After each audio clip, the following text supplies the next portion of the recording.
Hello student, मैं सनी आप सभी का कुमार क्लासेस के ऑनलाइन पोर्टल पे स्वागत करता हूँ। सेशन नंबर 4 है और DRDO UPRVNL या फिर UPPCL टीज 2 के लिए जितने भी मोस्ट इंपॉर्टेंट क्वेश्चन बन रहे सारी जगहों से प्रीवियस क्वेश्चन उठा के लाया जा रहा है कि आप लोग एक बार नज़र में देखें किस टाइप के क्वेश्चन, किस लेवल के क्वेश्चन और कैसा क्वेश्चन पूछा था या किस चैप्टर के किस टॉपिक से अधिक क्वेश्चन पूछा जा रहा है। तो पूरी तरीके से अपनी तरफ से प्रयास है कि आप लोग को बेस्ट से बेस्ट कंटेंट देने का प्रयास किया जाए, मगर आप लोग को भी अपनी तरफ से बेस्ट हमको सपोर्ट करना है, यानी लाइक करना है, शेयर करना है और चैनल पे नए हैं तो सब्सक्राइब जरूर कर लेना है, ठीक है, क्योंकि ये हमारे लिए मोटिवेशन है, ठीक है ना। अब जितना अधिक रिस्पॉन्स करेंगे उतना अधिक कुछ लाने का प्रयास किया जाएगा। चलिए तो आज का सेशन स्टार्ट करते हैं। तो उसमें पहला क्वेश्चन है कि तुल्यकालिक मोटर का प्रयोग कहाँ किया जाता है। सबको पता है कि सर जी ओवर एक्साइटेड मोड में चलाओ, मैकेनिकल लोड मत दो, तो वो हमेशा क्या काम करेगा, पावर फैक्टर इंप्रूव करने का काम करेगा। या फिर पावर फैक्टर इंप्रूव करेगा यानी मान लीजिए लीडिंग पावर फैक्टर में चल रहा है तो सर जी लीडिंग पावर फैक्टर में कोई भी चीज़ होती है तो उसका वोल्टेज रेगुलेशन कम से कम या कभी कभी ज़ीरो भी हो सकता है। इसलिए कहाँ पे प्रयोग करते हैं सर जी, हमेशा वोल्टेज रेगुलेशन में ही या प्रयोग करते हैं या फिर पावर फैक्टर सुधारने में इसका प्रयोग किया जाता है। किसका? सिंक्रोनस मोटर का, जब ओवर एक्साइटेड मोड में चलता है तब। सही है। चलो अगला क्वेश्चन है, पीएन संधि के अवक्षय क्षेत्र की चौड़ाई क्या होती है। अवक्षय क्षेत्र यानी डिप्लेशन लेयर की चौड़ाई। तो देखो डिप्लेशन लेयर की जो चौड़ाई होती है लगभग 1 माइक्रोमीटर होती है।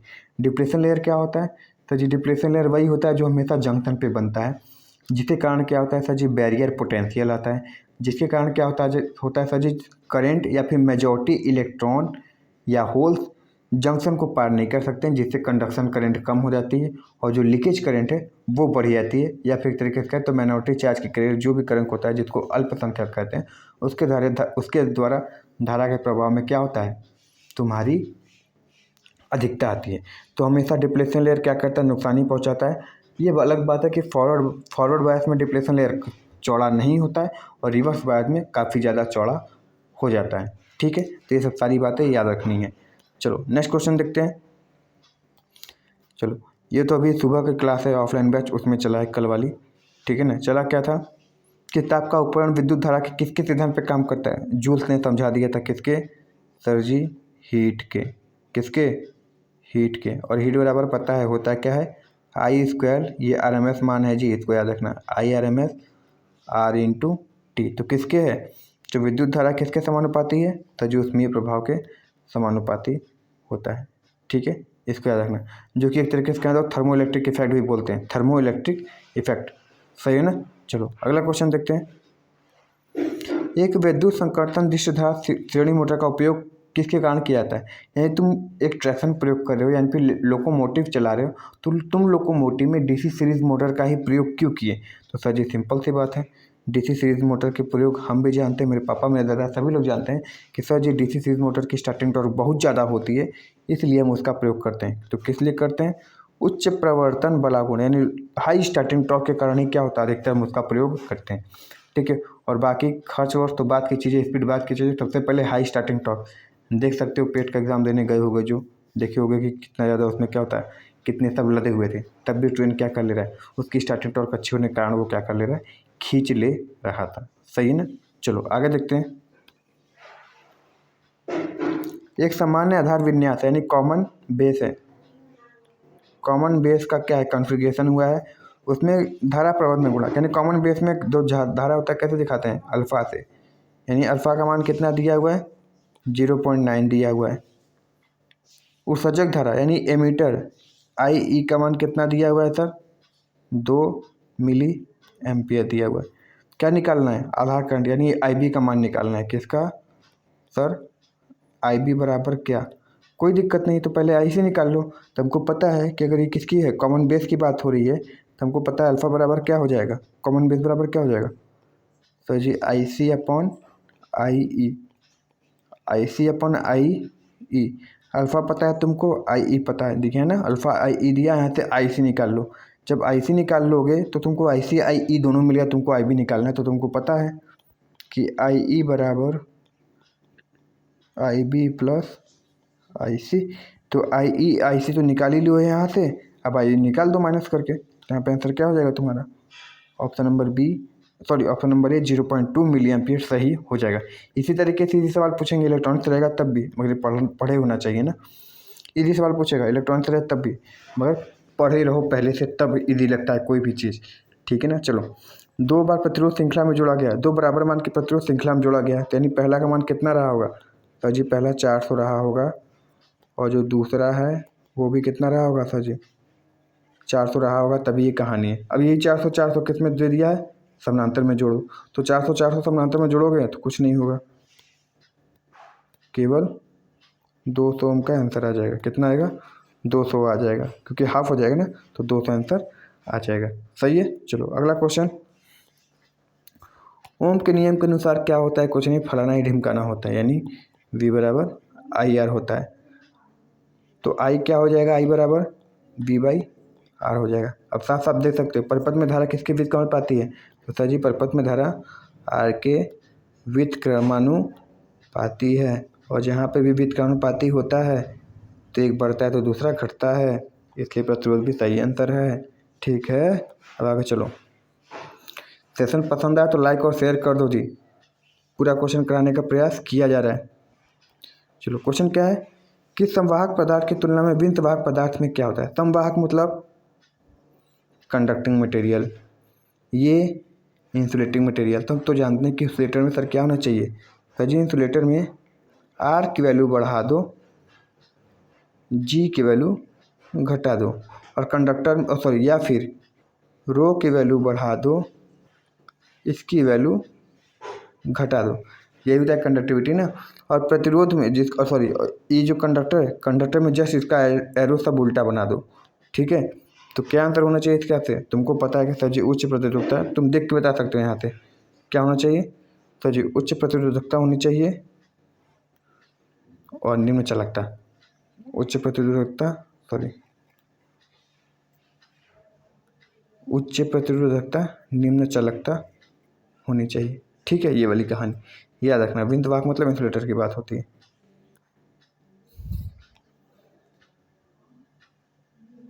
एक दाब कर्षण है प्रवर्धन में, एक प्रेशराइज्ड है, ठीक है, एक प्रेशराइज्ड एम्पलीफायर है, उसमें दोनों ट्रांजिस्टर किस वर्ग के होते हैं?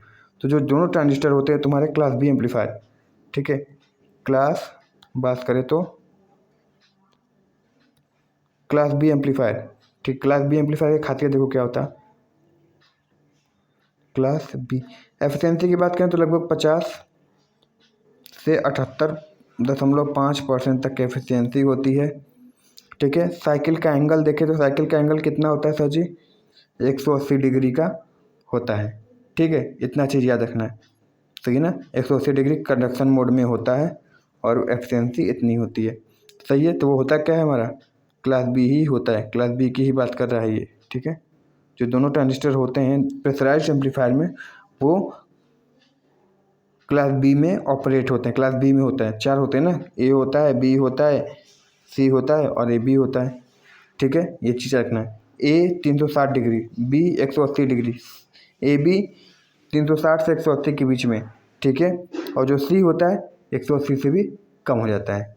ठीक है, ये चीज़ याद रखना है। चलो आगे चलते हैं।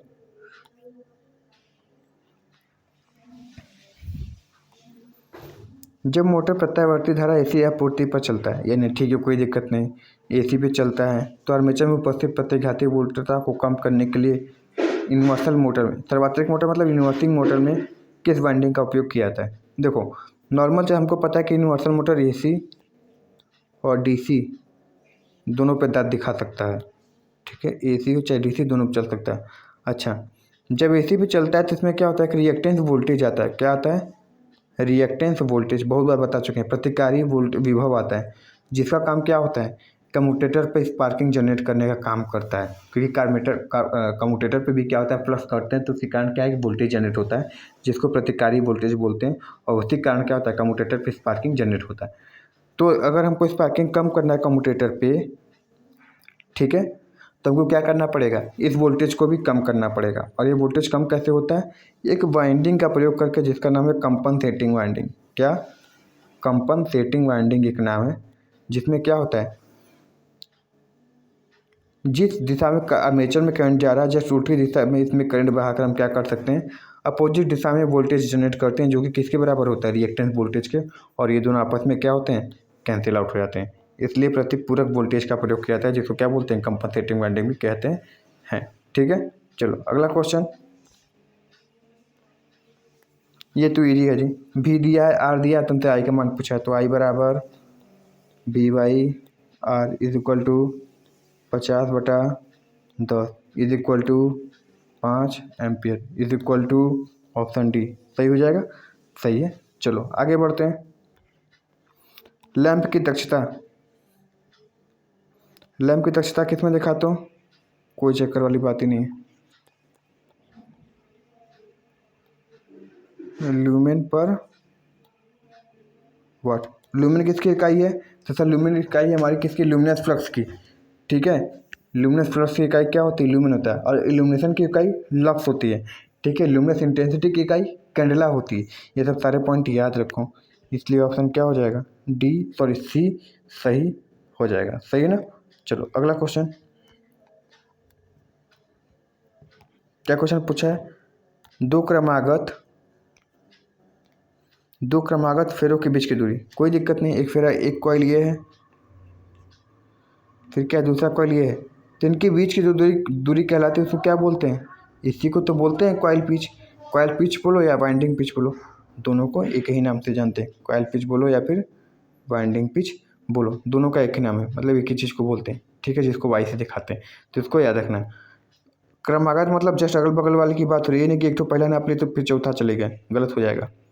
देखो आई के नियम के अनुसार, अगर ध्यान से समझना क्या बनना चले, आई और वही क्वेश्चन ये पूछा है, आई नियम के अनुसार ये कहता है कि अगर तुम्हारी कॉपर की क्या है, सॉरी अगर तुम्हारी जो अर्थिंग प्लेट है वो अगर जीआई की है, ठीक है, जीआई के प्लेट प्रयोग किए हो तुम अर्थिंग के रूप में, तो उसमें यूज़ होने वाले नट बोल्ट भी किसके होने चाहिए, जीआई के ही होने चाहिए, ये कहा जाता है। अगर स्टील का प्रयोग कर रहे हो तो स्टील का ही लगाओ, लोहा प्रयोग करो तो लोहा लगाओ, कॉपर लगा रहे हो तो कॉपर का ही लगाओ। ठीक है, तो यानी अगर तुम जीआई का प्लेट प्रयोग कर रहे हो तो जो नट बोल्ट है वो भी किसका होना चाहिए, जीआई का ही होना चाहिए, और पाइप भी किसका होना चाहिए, जीआई का होना चाहिए, जिससे तुम वायर ले जाओगे। ठीक है, चलो अगला क्वेश्चन, ऊष्मा की एसआई यूनिट क्या होती है, सबको पता है ऊष्मा की एसआई यूनिट होती है जूल। ठीक है, जो कि ऊर्जा की एनर्जी की यूनिट क्या होती है, जूल ही होती है, और कैलोरी भी होती है, मगर यहाँ पे अगर ऊष्मा की पूछेगा तो तुमको जूल ही मारना है। ठीक है, चलो आगे बढ़ते हैं। ये जो क्वेश्चन क्या पूछा है कि अंदर दबाने की विधि तभी संभव है जब परिरक्षी की खड़ी लंबाई हो, अंदर दबाने की, अच्छा चलो देखो, ये जो क्वेश्चन नंबर 77 है, आई डोंट नो और I don't understand what he said, तो ये थोड़ा समझ में नहीं आ रहा, तो इसको क्या करना है, इसको कमेंट करना है, ये क्या कहना चाह रहा है। ठीक है, कमेंट करोगे क्वेश्चन क्या करना चाह रहा था और किस चैप्टर का है। ठीक है, कि हमको भी नॉलेज में रहे, क्योंकि फिलहाल तो फ्रेंकली स्पीकिंग समझ में नहीं आ रहा है। ठीक है ना, चलो आगे देखते हैं। ये तो अभी ऑफलाइन बैच में चला है, सुबह का क्लास है ये, कि उस मापक यंत्र को क्या कहते हैं जिसमें नियंत्रण वाला गुण उपस्थित नहीं होता है। ये कहीं होता है हमारा कौन सा, पावर फैक्टर मीटर, जिसमें क्या होता है, कंट्रोलिंग टॉर्क होता नहीं है। और मेगर में क्या होता है, उसमें भी कंट्रोलिंग टॉर्क होता है, मगर जो अधिकतर 100 में से 99 या 95 इंस्ट्रूमेंट ऐसे होंगे जिसमें स्प्रिंग का प्रयोग किया जाता है कंट्रोलिंग टॉर्क के रूप में। मगर जो मेगर होता है उसमें किसका प्रयोग करते हैं सर, उसमें कॉइल का प्रयोग करते हैं, किसके लिए, कंट्रोलिंग के लिए। तो थोड़ा ये भी स्पेशल क्वेश्चन बन जाता है मेगर को, और ये तो है ही। ठीक है, चलो अगला क्वेश्चन देखते हैं। प्रकार या फिर जिसको कैलिपर बोलते हैं, कैलिपर के अंदर माप स्थापित करने के लिए किस उपकरण का प्रयोग किया जाता है, तो स्टील स्केल का प्रयोग करते हैं। देखो बहुत बार ऐसा क्वेश्चन पूछेगा कि स्टील स्केल कहाँ पे लगा होता है या स्टील स्केल कहाँ प्रयोग होता है, तो वहाँ पे भी तुमको क्या मानना पड़ता है, वर्नियर कैलिपर। क्या, वर्नियर कैलिपर ना, वर्नियर साइक्लिस्ट का नाम था और ये कैलिपर है। ठीक है, वर्नियर कैलिपर का प्रयोग किया जाता है, और ये इसमें उल्टा पूछ दिया है कि कैलिपर में कैसा प्रयोग किया जाता है, तो फिर वही स्टील स्केल है।